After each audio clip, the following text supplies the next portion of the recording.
Dzień dobry, cześć. W dzisiejszym odcinku chciałam pokazać Wam, jak przygotowuję i jak farbuję Silk Labs do filcowania. Nazywam się Justyna Wróbel-Mikołajczyk. Od ponad 12 lat jestem zafilcowana. Tworzę filcowe rękodzieło. Prowadzę sklep z wełną i ze swoimi wyrobami zafilcowana.pl. Uczę tych technik zarówno na warsztatach indywidualnych, jak i grupowych. Jestem współautorką 4 książek serii Magia Filcowania, a teraz zapraszam na kursy wideo. O Silk Labsie opowiadałam już wcześniej w wideo o dodatkach do filcowania, ale dzisiaj chciałam troszeczkę ten temat rozwinąć. Są to takie luźno ułożone włókna jedwabiu.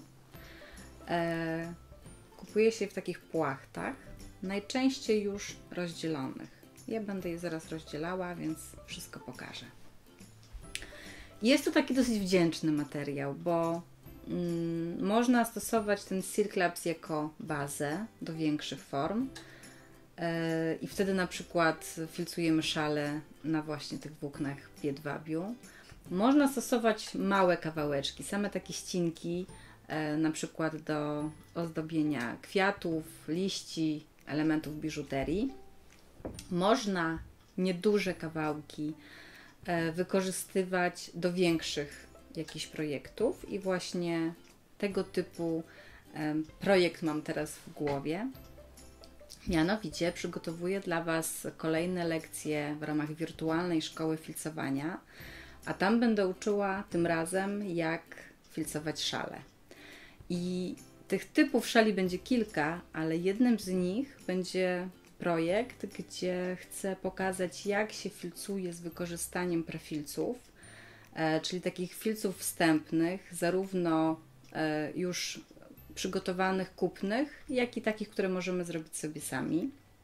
Oczywiście pokażę i jedną, i drugą opcję. I właśnie w tym projekcie chciałabym również wykorzystać zafarbowany dzisiaj Silk Labs.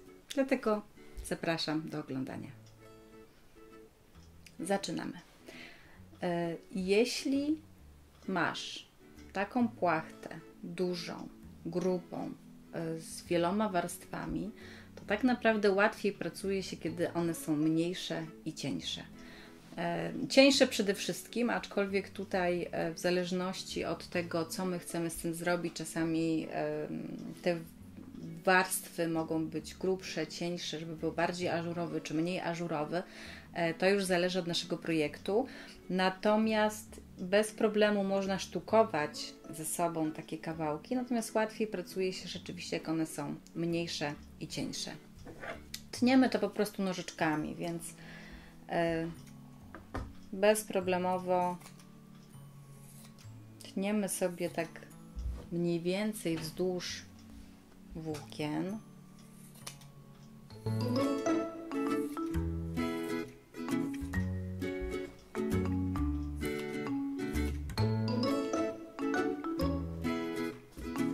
Wszystko będzie zaraz zapylone z tego Silk Labsu, to jest standard.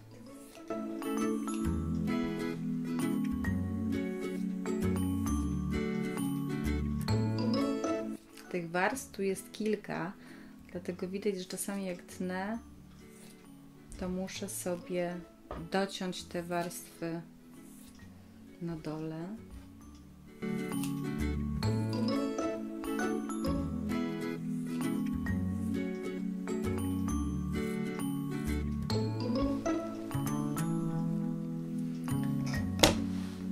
I przy takim przyciętym Silk Labsie widać idealnie, jak składa się z tych warstw. Więc nie używamy raczej takiej grubej, nie używamy takiej grubej płachty, bo ona musi nam się przyfilcować. Silk Labs jako Silk Labs sam się nie filcuje, więc to jest dopiero półprodukt. On jest taki czepliwy, no jak widać teraz tutaj jestem cała biała, trudno. Natomiast my musimy ten Silk Labs połączyć z wełną. Tak naprawdę im będzie cieńszy, tym łatwiej się połączy, bo to wełna przychwyci te włókna i to wełna spowoduje, że ten silk labs, który teraz jest właśnie taki zahaczający się i nie wiem, można go łatwo roztargać na przykład, że stanie się bardziej stabilny. I co ja teraz robię? Kiedy mam przycięty już taki kawałek, który mnie interesuje, zajmuję się tą jego krótszą stroną i rozdzielam sobie warstwę.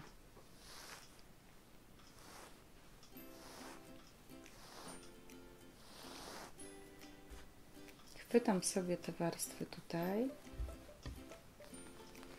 i ciągnę.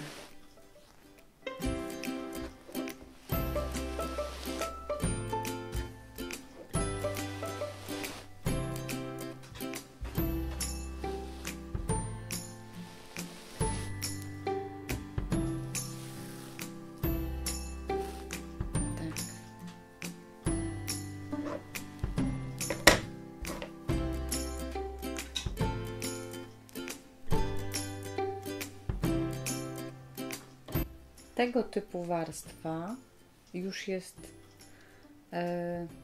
na tyle cienka, że można ją już używać do filcowania, ale tak naprawdę spokojnie, proszę zobaczyć, mogłabym ją jeszcze rozdzielić na 2, a nawet na 3 warstwy.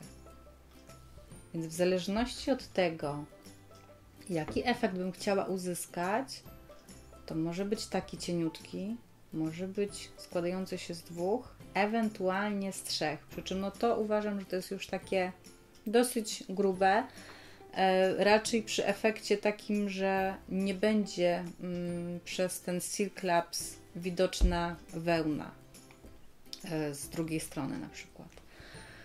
Więc w zależności co chcemy uzyskać, czy ma być mocno błyszczący efekt połyskującego jedwabiu, czy raczej ażurkowe nitki, a w tle z tyłu widoczna wełna, no to albo bym to rozdzielała, albo nie. Natomiast do farbowania i do tego projektu, który mam teraz w głowie, ja sobie to rozdzielę jeszcze właśnie na cieńsze.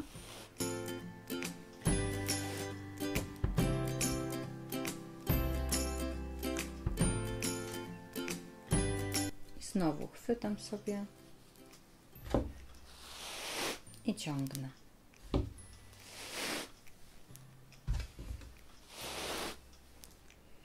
Tu mogę ciągnąć, mogę sobie odciąć, jeżeli nie chcę, to już jak sobie chcemy. Cała jestem biała. Teraz mam już taką cieniutką płachtę i znowu mogę ją rozkładać później w filcowaniu, bardziej ją naciągnąć, wtedy znowu te oczka będą większe, będzie bardziej ażurowo, a mogę ją ułożyć bardziej ścisło, wtedy będzie mniej ażurowa, bardziej będą widoczne te włókna. I teraz tego typu płachty zamierzam te 2 zafarbować, będę farbowała. Co do farbowania. Zaraz pokażę dokładnie, jak ja to farbuję. Natomiast zanim do tego dojdę, chciałabym powiedzieć co nieco o barwnikach. Używam najzwyklejszych, ogólnodostępnych barwników do farbowania tkanin na gorąco. Takie najczęściej spotykane, które ja używam, tak zwane z motylkiem, sprawdzają się bardzo dobrze. Miewałam także tego typu z taką wycinanką ludową.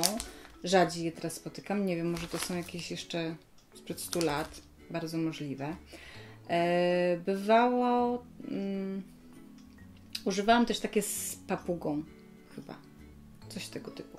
W każdym razie te barwniki, które są do farbowania tkanin naturalnych na gorąco, bardzo dobrze się do tego nadają.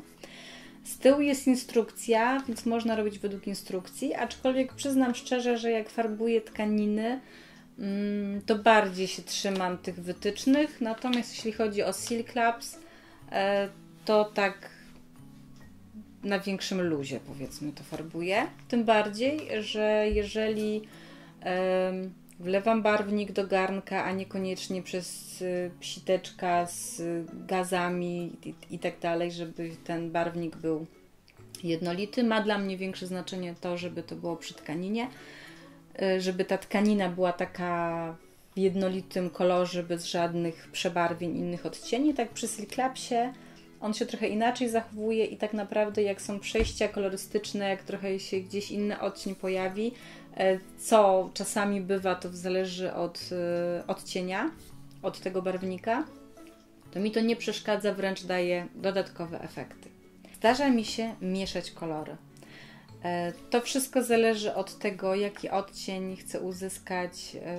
Wiadomo, że w kwestii tego, jaki efekt wyjdzie, to doświadczenie ma tutaj duże znaczenie, natomiast jak najbardziej zachęcam do zabawy. Przykładowo, farbując na turkusowy, na pewno wyjdzie jaśniejszy odcień niż nam się będzie wydawało na początku, natomiast ten kolor jest najczęściej taki, na jakim mi zależy, więc już go nie ruszam.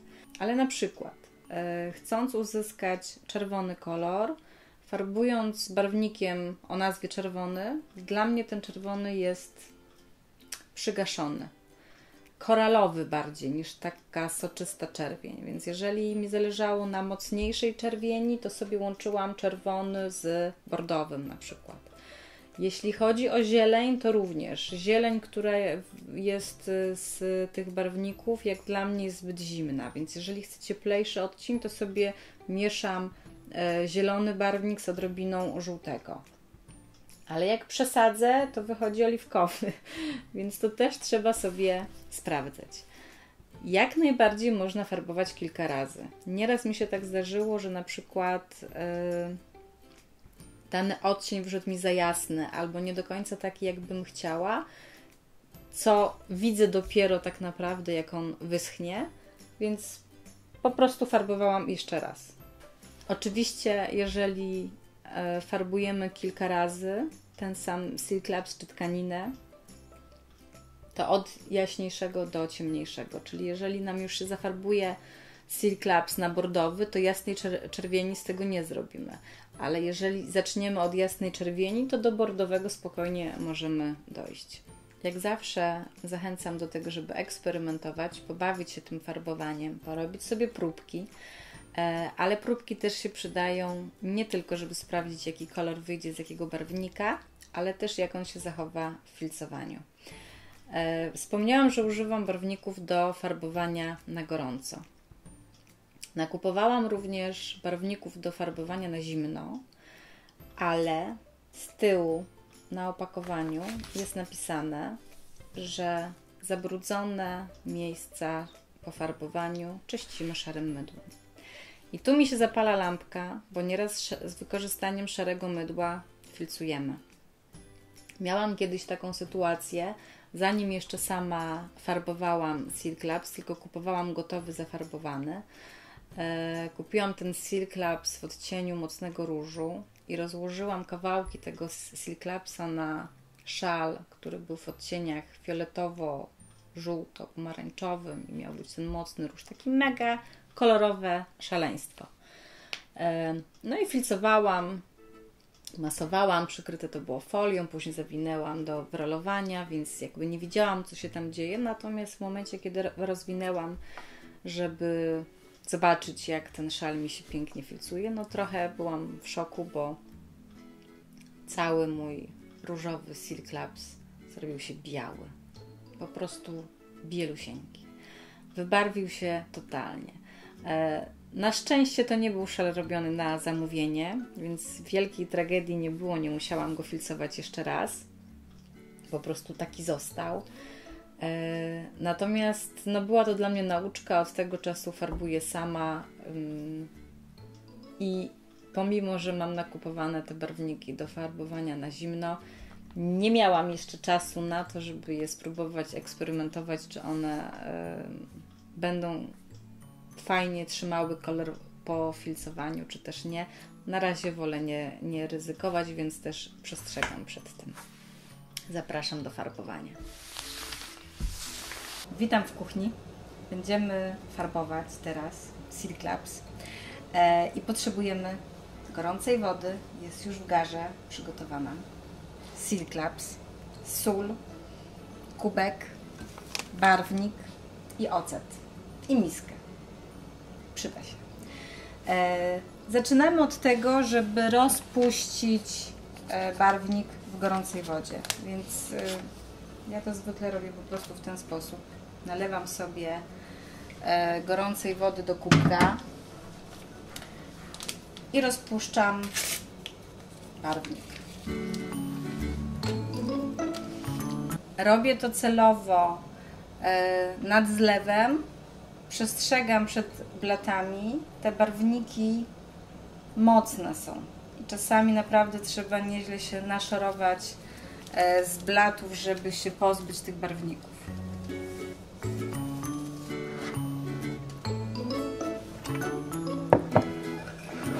I dokładnie mieszam.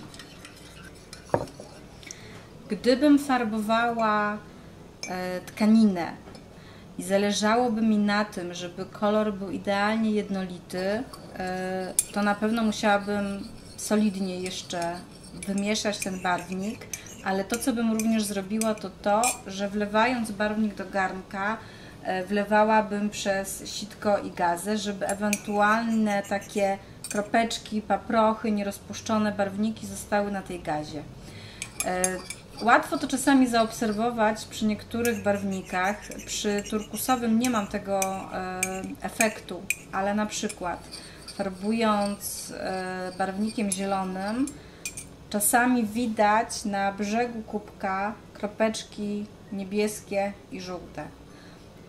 I właśnie, jeżeli zależy mi na tym, żeby tkanina, jeżeli farbuję tkaninę akurat, była ładnie zielona, no to nie mogę mieć żółtych czy niebieskich kropek na tej tkaninie. Dlatego wtedy jest ważne, żeby przelewać ten barwnik przez sitko z gazą. Natomiast tutaj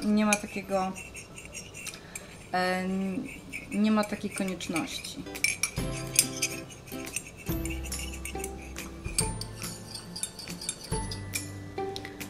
To, co jeszcze robię, to wsypuję tutaj kilka łyżek soli. Powinny być podobno 2 łyżki na litr. Ja to jak zwykle tak trochę na oko. Myślę, że tyle wystarczy. Czekam, aż się jeszcze zagotuje, zanim tam umieszczę ten Silk Labs. Natomiast mogę już wlać mój barwnik. To, co jest też ważne, to to, żeby przed farbowaniem, czy to farbujemy Silk Labs, czy to farbujemy tkaniny, żeby je zamoczyć dokładnie pod bieżącą wodą, żeby wszystkie włókna były idealnie mokre. Jeżeli bym wsadzała czy to tkaninę, czy to Silk Labs i te włókna byłyby suche, to wtedy mogą mi się nierównomiernie zafarbować.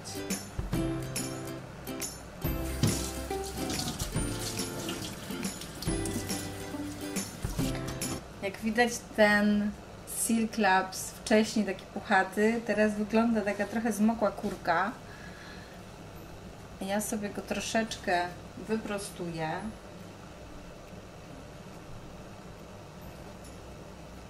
Żeby wsadzając go do garnka nie był tak bardzo posklejany.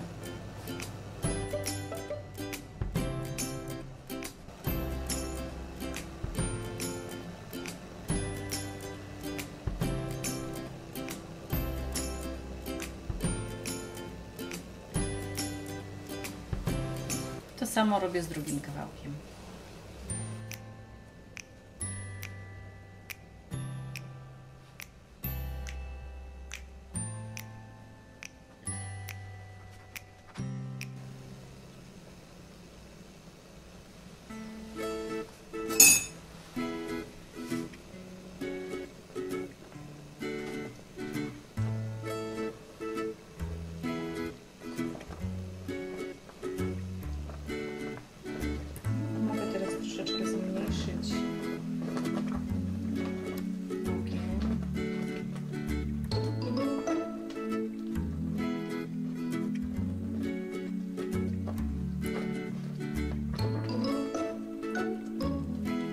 powracam troszeczkę, żeby się upewnić, że wszystkie te warstwy, które teraz były, że to mi się wszystko ładnie zamoczyło i ten barwnik tutaj może mi wsiąkać. I na takim niedużym, no tu mam, akurat nie mam gazu, mam elektryczny, no 3-4 powiedzmy, zostawiam jakieś 20-30 minut. Niech się farbuje. Po 20-30 minutach wracam do Silk Labsu i farbowania. I w zasadzie mogę go już wyciągnąć. Silk Labs w wodzie z barwnikiem wygląda dużo ciemniej niż on będzie w rzeczywistości, co dopiero będzie widać, jak będę płukać te włókna. Natomiast no mogę jeszcze sobie sprawdzić, upewnić się, czy nie ma jakichś białych plam, czy gdzieś się nie zawinął i nie został na przykład właśnie jakoś tak przykryty, że się nie zafarbował. Tak czasami się zdarza. I teraz, jeżeli zależy mi na tym, żeby kolor czy to Silk Labsu, czy to tkaniny był taki jednolity na 100% i równomiernie zafarbowany, to ja nie wylewam tej wody jeszcze z tym barwnikiem. To znaczy, mogę wyciągnąć sobie nad zlewem Silk Labs do zlewu, ale nie wylewając całej wody z tego garnka. Gdyby się okazało, że tam rzeczywiście coś się nie dofarbowało, to ja mogę wykorzystać tą wodę, ewentualnie dosypać jeszcze trochę barwnika i zafarbować jakby jeszcze raz ten Silk Labs. Natomiast tutaj nie mam takiego ciśnienia na ten moment. Jeżeli będzie coś niedofarbowane, mi to nie przeszkadza, bo w tym projekcie i tak będę używała tylko fragmentów tych włókien, więc mogę po prostu wszystko z gara wylać i się nie przejmować tym, że ewentualnie woda z barwnikiem mogłaby się jeszcze mi przydać. Więc wyłączam sobie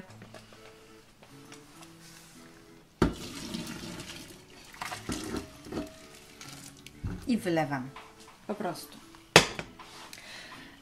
Oczywiście ostrożnie, wrzątek, wiadoma sprawa. Teraz sobie zaleję ten Silk Labs zimną wodą, żebym mogła go za moment dotknąć. Mieszam łyżką, żeby się na razie nie poparzyć.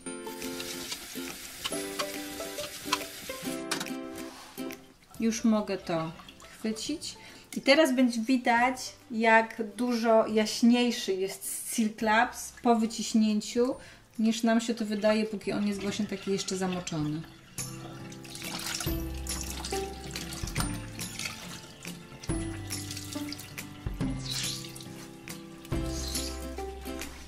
Taka jest różnica.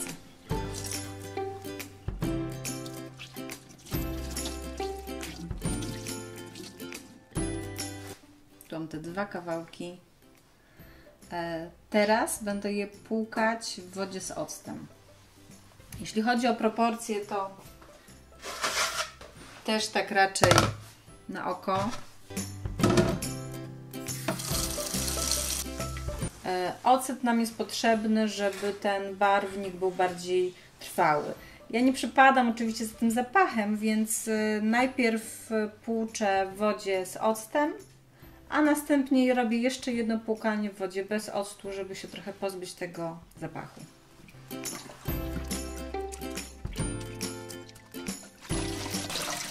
Ten Silk Labs, jak jest mokry, to się tak śmiesznie przelewa przez palce. To jest taki dziwny twór. Jak będziecie to robić pierwszy raz, to się nie martwcie, że on Wam straci strukturę, że on się tak dziwnie przelewa i już nie będzie tej siatki. Będzie. On po prostu tak ma. Płuczę go jeszcze raz w wodzie już bez octu.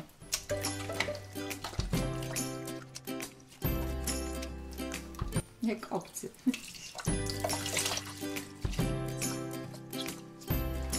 I teraz, jak go już wypłukałam, wycisnęłam, znowu mogę porozkładać go, porozciągać troszeczkę, żeby się dostać do tej siateczkowej struktury i w takiej formie rozwieszam na suszarce do wyschnięcia.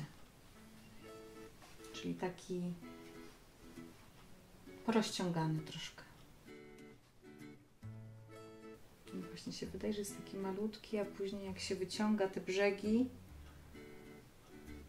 i rozciąga, to się okazuje, że tam są poukrywane te włókna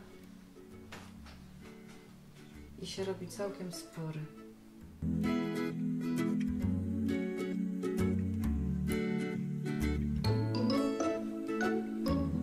W takiej formie wystarczy go zawiesić do wyschnięcia i na kolejny dzień, jak już będzie suchy, nadaje się już do filcowania. Na dzisiaj to tyle. Zapraszam do oglądania kolejnych filmów oraz do subskrybowania mojego kanału. Do zobaczenia.